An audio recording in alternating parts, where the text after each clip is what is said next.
My name is Eileen, and I am an adult education student who is going to school to get her master's degree in anthropology in Ireland. Um, I'm from the United States, obviously, or maybe not obviously. Um, and so I thought that was a lot of people ask me why I'm doing this, or um, what were my motivations, and there were so many different motivations. And so I just thought I'd record some things, maybe for posterity, maybe just for my kids, maybe I'll post them, I don't know yet. So, and most of the people who know me know this story, but I will start by saying I am the mother of 4, the grandmother of 11, and the great-grandmother of 2, one just recently born. Well, they're both just recently born, under a year. So I got married and started having babies when I was 19. My first baby was when I was 21.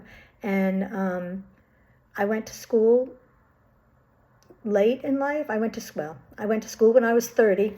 I'm still going to school, so still late in life. But I went to school in my 30s, between my 3rd and 4th child, to get an IT degree, and I have built a career on that degree. So I have a career that I love in IT, and I work for a college. So this journey began probably 10 or 15 years ago. I decided to start taking a few courses a semester of things that I wanted to learn. I started with Spanish and sign language. And I went to the local technical college, and I just took a couple of courses here, 2 courses a semester. I've been doing it for 10 or 15 years. I can't remember how long. And during that period of time, I took an anthropology course. And I loved it. And I thought, oh, this is what I like. I love anthropology. I love trying to figure out what makes people tick. Why do we do things the way we do them? That kind of thing. So I started taking more anthropology courses, and they're kind of tied with archaeology. So I took a few archaeology courses. And after I was 60, I transferred to a 4-year institution because the tuition is free after you're 60, and basically free. And the first semester that I was out I was in a 4-year institution. I looked at the study abroad classes. I thought, oh, that would be fun to study abroad. So I went to, I looked at a study abroad course, and excuse me, in order to take the study abroad course, you had to be a declared major. So meanwhile, before this, I was undeclared. I was not degree seeking. I was just taking classes for fun, things that I wanted to learn. I was not anticipating getting a degree in the least bit.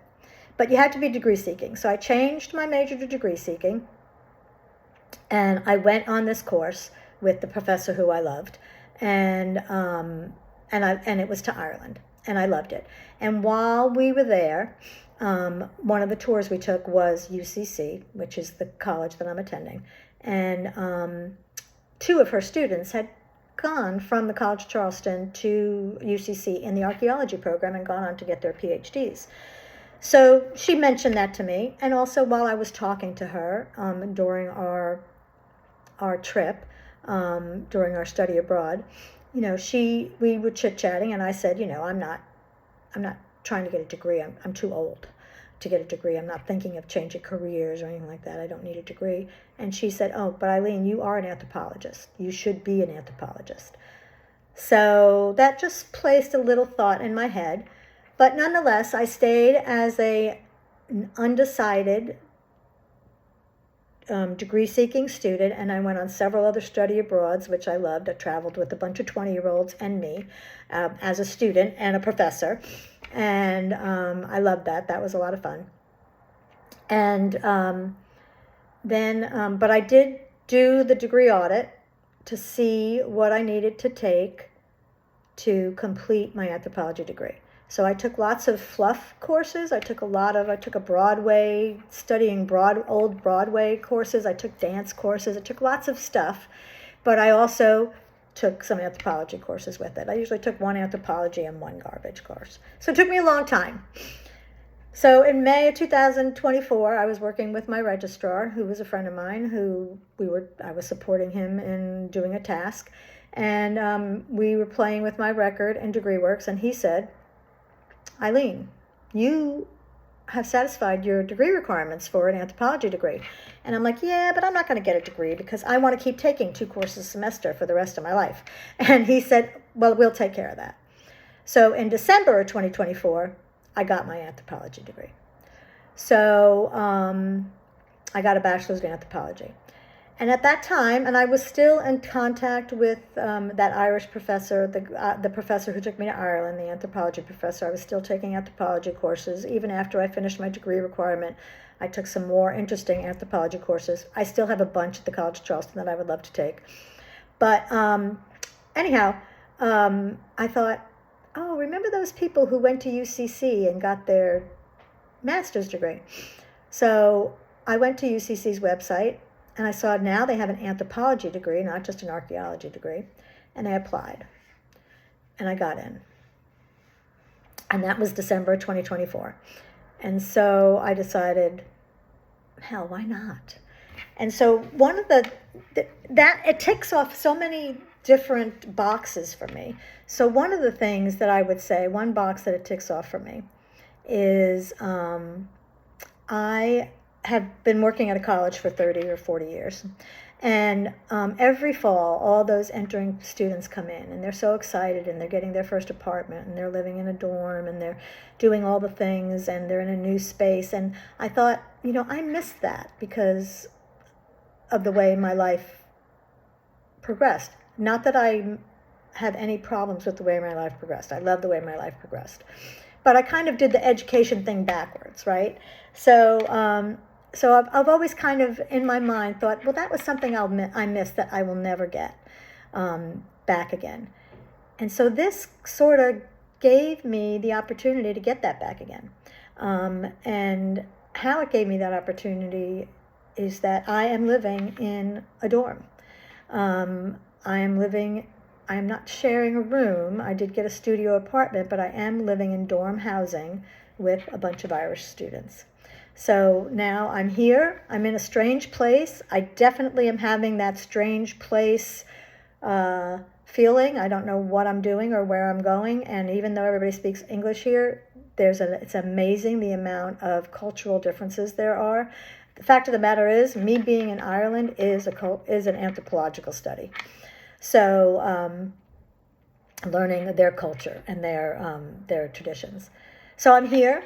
Those are the reasons I was here. A little push from my registrar, a little push from my my mentor, professor who I love so much, and then the great support of my children, who all said, "Of course you should do it." And I will say it was not a comfortable decision to make. First of all, anybody who knows me knows how enmeshed I am in my children's and my grandchildren's and my great-grandchildren's lives. So not being there for a year to see each of their milestones they meet in this year is hard for me. But also, it's just a year. Also, although I am an avid traveler, I always travel with somebody, and I always do what they want. So they always plan the trip, and I follow along. So this is me on my own traveling. And anybody who knows me from my young years knows that I am kind of a shy person. When I was a young teenager, I was known as being a shy person. I don't think anybody in my adult life would think I was a shy person, but I am. Deep down inside, I'm shy. But I have learned as an adult to compensate, to do stuff. So here I am in Ireland. I traveled here 10 days ago, and the flight was a mess. I was delayed by 12 hours. I was traveling for 26 hours. I probably slept for 3 hours. I had a cold. I was coughing the whole time and scaring all the passengers around me. And got to my apartment at 10 o'clock at night. Nobody here to meet me but the guard, who then had to help me carry up all my packages that I had shipped here so I could make a bed so I could go to sleep. So it's been quite the adventure. I have every day I do 2 or 3 things that make me uncomfortable. And that's the way I'm getting over this. And then they become comfortable, and then it's good. So I'm done with my first week of classes. They were fascinating. The students that I'm studying with, they're all women right now, but they're amazing. There's 10 of us in this program that we'll travel through for the next year. They're amazing, smart, from all over. Only one from Ireland, I think 2 from America, and then the other 7 from all different, Belgium and Germany and all over, I think there's one from Japan or China, all over the place. And they're lovely young women, and we've had a really great week together. So I look forward to the rest of the trip today. But it is daunting. It is hard. It's not easy for me. And yesterday I had no classes, and I stayed in my room all day watching TV. I worked a little, I read a little, I did some things, but I did not leave my room. I stayed in my pajamas, that I'm still in right now. So today, it's Saturday, I'm forcing myself out. There's a program, an outdoor singing and dancing program, which I love those kind of things, on campus at 2 o'clock. So I'm going there, and then I'm going to walk to the city center and check out what's going on down there. So that's where I am right now, and I think I'm going to make these videos every now and then to just kind of share what my life is like here in Cork as an adult student. So later. Bye.